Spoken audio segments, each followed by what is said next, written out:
बच्चों अस्सलाम वालेकुम। हम Rahbar sir Alfala Shamim Azad junior college of arts Dariyapur district Amravati आपको लेक्चर्स की सीरीज़ उस वक्त दे रहे हैं जब आप लॉकडाउन में हैं और जिस वक्त कोई भी उर्दू मीडियम के लेक्चर्स पर काम नहीं कर रहा है। तो हम आपको घर बैठे एक बहुत अच्छा लेक्चर रिकॉर्ड करके दे रहे हैं और ये लेक्चर्स को रिकॉर्ड करने में हमको इसलिए तकलीफ़ नहीं हो रही है कि आप अगर पढ़ लिख कर आगे बढ़ें, कौम का नाम करें और अपने वालिदैन का नाम करें, तो ये हमारे लिए एक तोहफ़ा हमारे लिए होगा। आपकी कामयाबी हमारे लिए तोहफ़ा है क्योंकि आप हमारे मुल्क के एक सिपाही हैं, आप हमारे कौम के सिपाही हैं। बच्चों सेकेंड पैसेज को लेते हैं। यहाँ पे हमने देखा कि फर्स्ट 12 लाइन्स में आउटसाइड वर्ल्ड की क्या क्या परेशानियाँ थी फादर को। ओके, यहाँ पे सेकेंड स्टेंजा की 13 लाइन्स फादर रिटर्निंग होम हम पोएम पढ़ रहे हैं। पेज नंबर है 116। ओके, फादर की घर पहुंचकर शुरू होने वाली परेशानियाँ, तन्हाई, बेकदरी, लाचारी, मजबूरी, स्ट्रेंजमेंट, अजनबी, बेगाना हो जाना, है ना, ये सब इसमें बयान किया गया है। ओके, हर फादर ऐसा नहीं होता और हर फैमिली भी ऐसी नहीं होती। काफ़ी सारे फादर होते हैं जो अप एंड डाउन करते हैं, है ना, लेकिन उनके बच्चे आते से ही उनको पानी दे देते हैं, उनके शूज़ रख देते हैं, उनका पूरा ध्यान रखते हैं, उनकी वाइफ उनको बराबर, है ना, केयर करती है। तो बहुत कम ऐसा होता है। तो इस पोएम को हमने अपने ज़िंदगी से हटा देना चाहिए। मुराद ये है कि हमने हमारे पेरेंट्स, हमारे ग्रैंड पेरेंट्स की बहुत ज़्यादा केयर करना चाहिए। यही हमारी ज़िंदगी का मकसद होता है। वरना बेटा पढ़ाई क्या काम की कि हम इतने पढ़ लिए लिख लिए और जो है हम दुनिया के साथ साथ चलकर जो है अपने बड़ों की कदर अगर ना करें तो ये तो बहुत ही इससे बढ़कर जहालत और क्या होगी। इंसान पढ़ा लिखा हो जाए और सबकी कदर ना करे, माँ बाप की कदर ना करे, उस्ताद की कदर ना करे, तो उसको एक बड़ी डिग्री हम दे देंगे पढ़े लिखे जाहिल की। ओके, चलिए देखते हैं। Home again I see him drinking weak tea. अब फादर घर पे आ गए। ओके, ये पोएम आपको पूरी नहीं आएगी पेपर में कभी। फर्स्ट पार्ट आएगा या तो सेकंड पार्ट आएगा, क्योंकि इतनी बड़ी पोएम जो है सेटर डालता नहीं है ना। बहुत सारे लोग ये सोच रहे होंगे आपने इसके 2 पार्ट क्यों किए, तो हमको बहुत एक्सपीरियंस है, आपको नहीं है। Home again I see him drinking weak tea. दोबारा जब वो अपने घर पहुँचे रोज़ की तरह तो उनको वीक टी दी गई। डिस्क्राइबिंग वर्ड है वीक, है ना। टी के लिए क्या वर्ड है? वीक। वीक टी कहना ही नहीं, वही ख़राब चाय, है ना, जो एकदम बहुत देर से बनी हुई हो, है ना, जो बिल्कुल बेकार चाय वो दी गई उनको पीने के लिए। यानी इसका मतलब क्या है कि उनका घर में कोई वैल्यू नहीं है, घर वाले उनका कोई ख्याल नहीं रखते हैं। ईटिंग, और खाने में क्या दिया गया उनको? स्टेल चपाती। स्टेल अपोजिट है फ्रेश का, ताज़ा का अपोजिट बासी। हाँ, और चपाती रोटी भी कैसी दी गई उनको? हाँ, रीडिंग ए बुक। और वो बेचारे क्या कर रहे? बासी खाना खाते खाते किताब पढ़ते हैं, है ना। वो किताब क्यों पढ़ रहे हैं? है ना, अपने आप को बिज़ी रख रहे हो ताकि घर का जो माहौल है उससे जो परेशानी और जो तकलीफ़ उनको पहुंचती है तो वो किताब का सहारा ले रहे हैं। बच्चों यहाँ पे वीक टी और स्टेल चपाती और रीडिंग ए बुक से ये सिनेक्डॉक एक फिगर ऑफ स्पीच है जिसमें जुज़ को कुल बयान किया जाता है, पार्ट रिप्रेजेंटिंग होल, ये हम बाद में देखेंगे। और यहाँ पे एक कोड मिक्सिंग है ना। कोड मिक्सिंग कहते हैं जब शायर एक या एक से ज़्यादा लाइन में एक से ज़्यादा ज़बानी इस्तेमाल करता है, लैंग्वेजेस। जैसे यहाँ पे चपाती जो लफ्ज़ है ये हिंदी का है लेकिन यूज़ कर लिया गया है, जिसको हम कोड मिक्सिंग कहते हैं। ओके, तो यहाँ पे सिनेक्डॉक भी है। स्टेल का मतलब हो चपाती नॉन नरिशिंग स्टेल फूड है और पार्ट है सिम्बलाइज करती है सिनेक्डॉक को। तो घर दोबारा जब वो घर पहुँचे, home again I see him drinking weak tea, तो उनको ख़राब चाय दी गई। ईटिंग ए स्टेल चपाती, और बासी रोटी खा रहे हैं, रीडिंग ए बुक, और साथ में किताब पढ़ रहे हैं। कौन? Father. He goes in to the toilet to contemplate. अब घर में कोई बात नहीं करता उनसे, है ना, तो टॉयलेट में जाकर बैठते हैं सोचने के लिए। कंटेम्पलेट यानी थिंकिंग डीपली, हाँ, कि क्या अपने क्या हाल हो गया अपना, अपनी कोई फिक्र नहीं करता वगैरह वगैरह। जब इंसान बहुत ज़्यादा परेशान हो जाता, बाहर की परेशानी एक अलग चीज़ रहती है, लेकिन जब घर में इंसान को कदर नहीं मिलती है तो वो परेशान होकर बेचारा कहीं भी सुकून तलाश करता है। तो यहाँ फादर टॉयलेट में सुकून तलाश कर रहे हैं। He goes in to the toilet to contemplate. वो सोचने के लिए टॉयलेट जाते हैं, हाँ, वहाँ पर सोचते हैं कि मेरे साथ क्या बेगाना सुलूक हो रहा है। मेंस इंस्ट्रेंजमेंट, ये इंस्ट्रेंजमेंट लफ्ज़ बहुत इंपॉर्टेंट है यहाँ पे। इंस्ट्रेंजमेंट का मतलब है एलिनेशन, मतलब बेगानगी, है ना, लोनलीनेस, है ना, तन्हाई, बेगाना कर देना, अजनबी बना देना, है ना, हाँ, घर में अजनबी हो गया। From a man made world, के ये जदीद दुनिया की, मैन मेड है ना, एलिट्रेशन है ना, जदीद दुनिया की भाग दौड़ ने मुझे अपने ही घर में क्या बना दिया है? अजनबी बना दिया है, बेगाना बना दिया है। कमिंग आउट, टॉयलेट से बाहर आते हैं। He tremble at the sink, sink कहते हैं वॉश बेसिन को, है ना, वॉश बेसिन पे वो जब हाथ धोते हैं तो उनके हैंड्स क्या करते हैं? ट्रेम्बल यानी शुक, यानी ऐसे हलते हैं, है ना, हाँ, वो कपकपाते हैं। क्यों कपकपा रहे हैं? बुढ़ापा आ गया है उनको, ओल्ड एज हो गई है। और द कोल्ड वाटर, और ठंडा पानी जो बेसिन में से आ रहा है, नल में से, running over his brown hands, हाँ, उनके थके हारे उम्र रसीदा हाथों पर जब ठंडा पानी बह रहा है तो अ फ्यू, और कुछ ड्रॉपलेट्स, कतरे, क्लिंग, चिपक जाते हैं to the grey hair on his wrist, उनकी पानी के कुछ कतरे उनकी कलाई के सफ़ेद बालों से चिपक जाते हैं। ओके, यहाँ पे पानी को सिंबलाइज किया गया है लाइफ से, वाटर को सिंबलाइज किया गया है लाइफ से, और ग्रे हेयर्स को मतलब है वाइट हेयर्स, मतलब बुढ़ापा, है ना। तो उनके थके हारे उम्र रसीदा हाथों पर ठंडा पानी बह रहा है, उनके लिए गर्म पानी भी कोई नहीं दे रहा है उनको, और पानी के कुछ कतरे उनकी कलाई के भूरे बालों से चिपक जाते हैं, है ना। कितने यानी मजबूर इंसान है। हिज सलन कहते हैं बैड टेम्पर्ड, बदमिजाज। चिल्ड्रन, उनके बच्चे बदमिजाज हैं। Have often refuse to share, वो अक्सर, उनके बदमिजाज बच्चे उनको कभी कोई चीज़ शेयर नहीं करते, हाँ, रिफ्यूज़ कर देते। जोक, कभी उनसे कोई अच्छी बात नहीं करती, जोक नहीं बोलते हैं। सीक्रेट्स विथ, हाँ, उनके बदमिजाज बच्चे कभी उनके साथ लतीफ़े या अच्छी बातें कभी शेयर नहीं करते। वो कभी वो कुछ नहीं सुनाते, हाँ, कुछ नहीं सुनाते उनके साथ। वो बेचारे एक मशीन बन गए हैं और काम कर रहे हैं। क्या फ़ायदा ऐसी औलाद का, अल्लाह हिफाज़त फरमाए। He will now go to sleep, अब वो बेचारे क्या करेंगे? कोई उनसे बात नहीं करता, तो अब वो सोने जा रहे हैं, है ना, अब वो सोने चले जाएंगे। Listening to the static on the radio dreaming, पुरानी पोएम है इसलिए बता रहे हैं कि अब वो रेडियो पर प्रोग्राम मजबूरी में देखेंगे। स्टैटिक एक ओनोमेटोपिया का लफ्ज़ है। स्टैटिक हरफ सदा है, ऐसा लफ्ज़ जिसमें आवाज़ होती है, जैसे ये हम क्लैप करेंगे, है ना, तो एक क्लैप में एक आवाज़ आई आपको, है ना, ताली में एक आवाज़ आई ना, तो साउंड वर्ड हो गया। ओके, तो इसको बोलते हैं फिगर ऑफ स्पीच में ओनोमेटोपिया। तो स्टैटिक पहले के ज़माने में रेडियो में एक चूँ करके ऐसे ची करके कर्कश आवाज़ आती थी, उसको स्टैटिक कहते थे। तो बेचारे थोड़ा सा प्रोग्राम सुने आता था, थोड़ा सा फ्रीक्वेंसी जो है उसकी डाउन होती थी, तो उसका रेडियो पर वो प्रोग्राम वो स्टैटिक आवाज़ में सुनते सुनते सुनते सुनते क्या करते हैं? सोने लगते हैं। Listening to the static on the radio dreaming, और ऐसा क्या सोचते रहते हैं? ऑफ हिज एंसेस्टर्स कहते हैं आबा व अजदाद। आबा व अजदाद यानी अपने बाप दादा, पूर्वज के बारे में सोचते हैं, है ना, यानी माजी, पास्ट का सोचते हैं।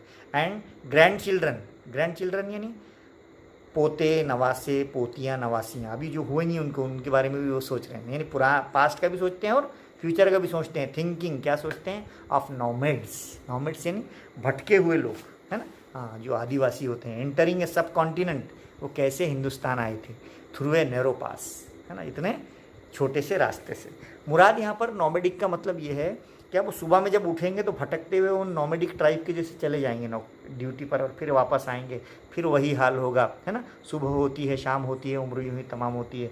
इस तरह का उनका किस्सा है। यहाँ पर हमने देखा कि वो ड्यूटी से आते हैं, ख़राब चाय उनको दे दी जाती है, बासी रोटी दे दी जाती है, वो बेचारे बुक पढ़ते पढ़ते वो सब पीते हैं, खाते हैं, टॉयलेट में जाकर अपनी लाइफ के बारे में सोचते हैं। उसके बाद जो है कहते हैं कि जदीद दुनिया ने उनको क्या अपने ही घर में बेगाना बना दिया गया है। उसके बाद सिंक पर आकर ठंडे पानी से हाथ धोते हैं तो कुछ खतरे उनके कलाई पर चिपक जाते हैं। उनके बदमिजाज बच्चे उनके साथ कोई चीज़ शेयर नहीं करते हैं, और वो सोने के लिए जब जाते हैं तो रेडियो पर एक स्टैटिक साउंड सुनते हैं और सोचते हैं अपनी माजी और अपने मुस्तकबिल के बारे में, और सोचते हैं कि मैं कैसे भटक भटक कर ज़िंदगी गुजार रहा हूँ। ओके बच्चों, आपको ये पोएम समझ में आ गई होगी।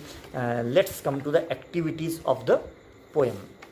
यस, टेक द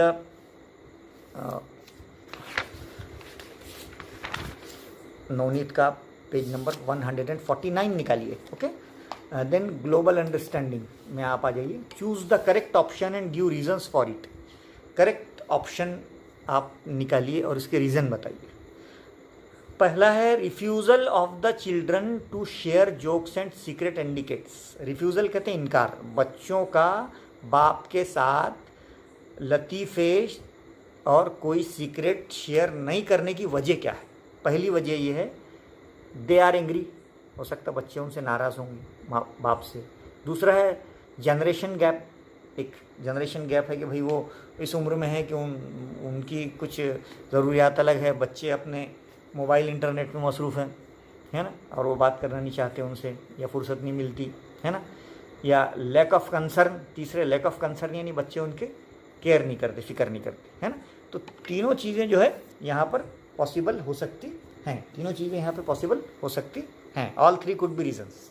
क्योंकि the children are angry that the father is unable to earn more. हो सकता है बच्चे इसलिए एंग्री होंगे कि फादर हमारे ज़्यादा नहीं कमाते, provide better life for them. और हो सकता है वो छोटी पोस्ट पर होंगे तो अच्छी ज़िंदगी हमको नहीं दे सकते।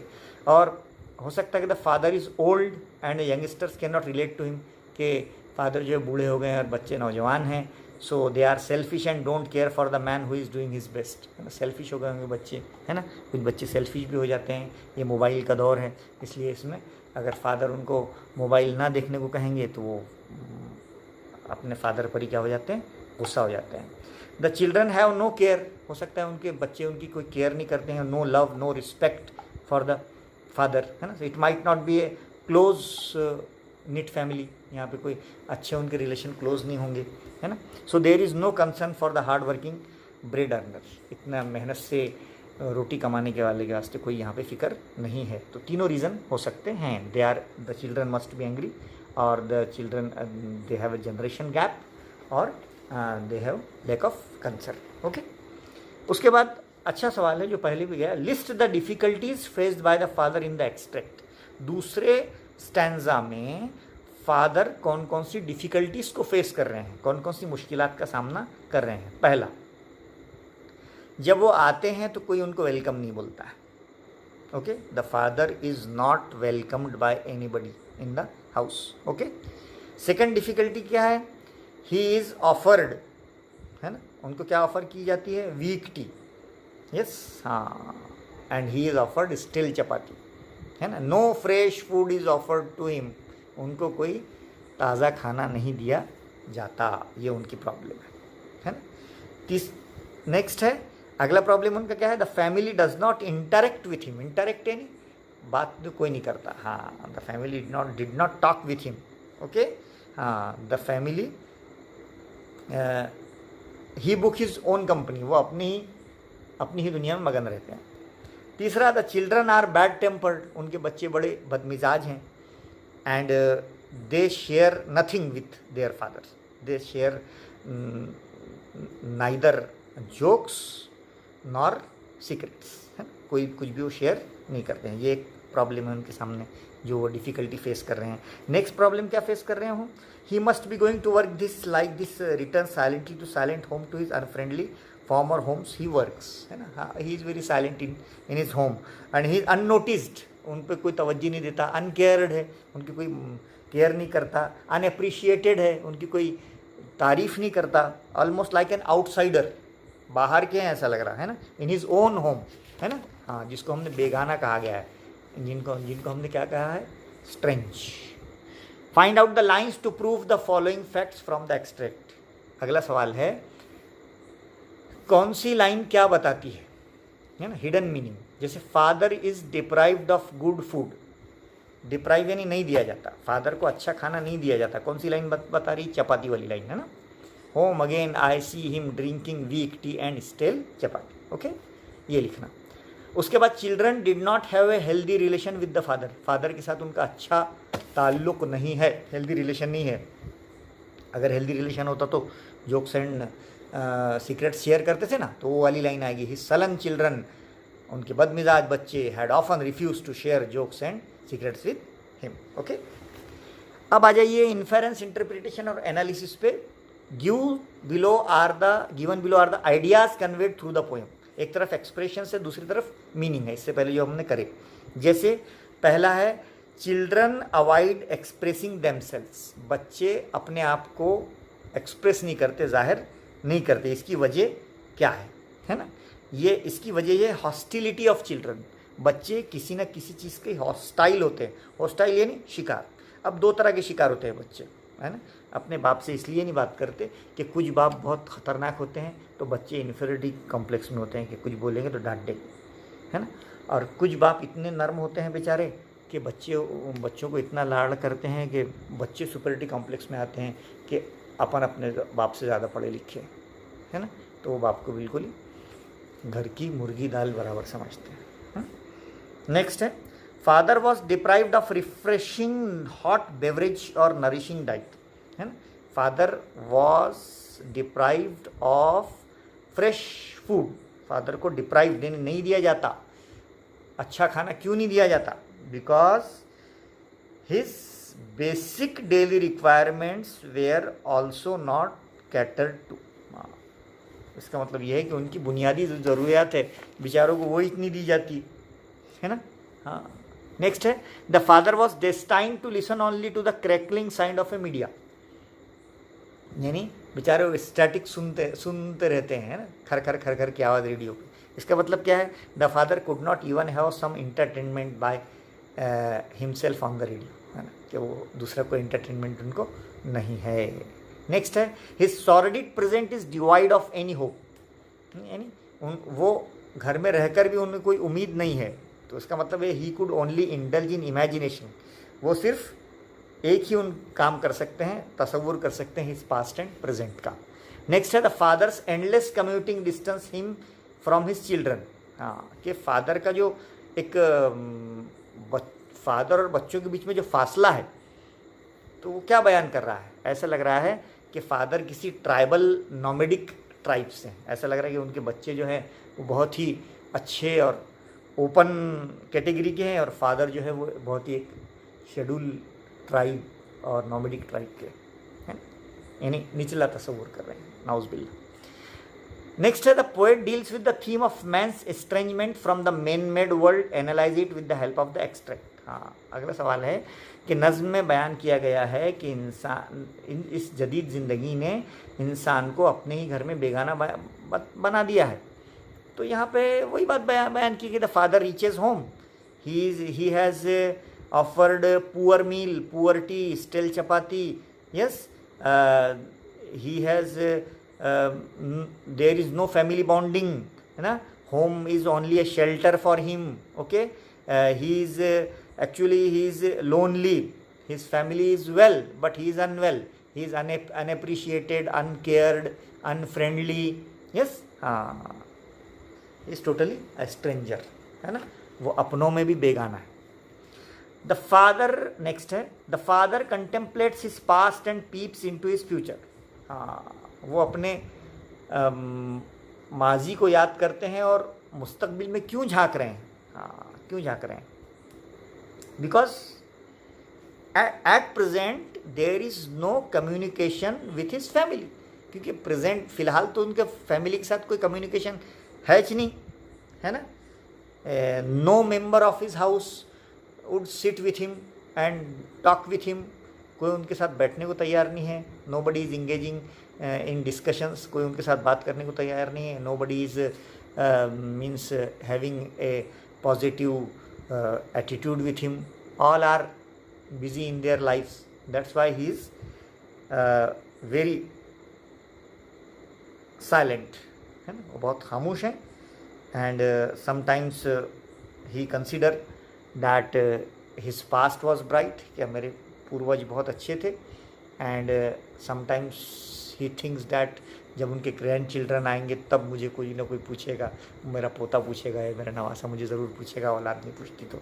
सो कोई उनके साथ no one share his dreams, कोई भी उनके ड्रीम्स पूछता नहीं है, तो इसलिए वो he spends his past present and future alone in silence, अकेले बैठे बैठे अपना पुरानी ज़िंदगी, आज की ज़िंदगी और अगली ज़िंदगी का वो क्या करते हैं, एनालिसिस करते हैं। ओके, पर्सनल रिस्पॉन्स में कोई भी क्वेश्चन आ सकता है। Describe the nature of the family members from the father's behaviour in the extract. हाँ, फादर का जो बिहेवियर था उसमें फैमिली का नेचर कैसा है ना, फैमिली मेम्बर्स कैसे हैं यहाँ पे, सेल्फिश हैं, अनकेयरिंग हैं और अनशेयरिंग है और मिसबिहेव है ना, और मिसकंडक्ट है ना, डिसरिस्पेक्ट है।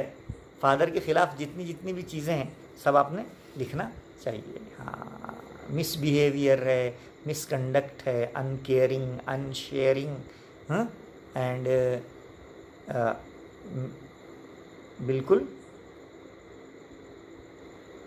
अनकाइंड, है ना, अनकाइंड।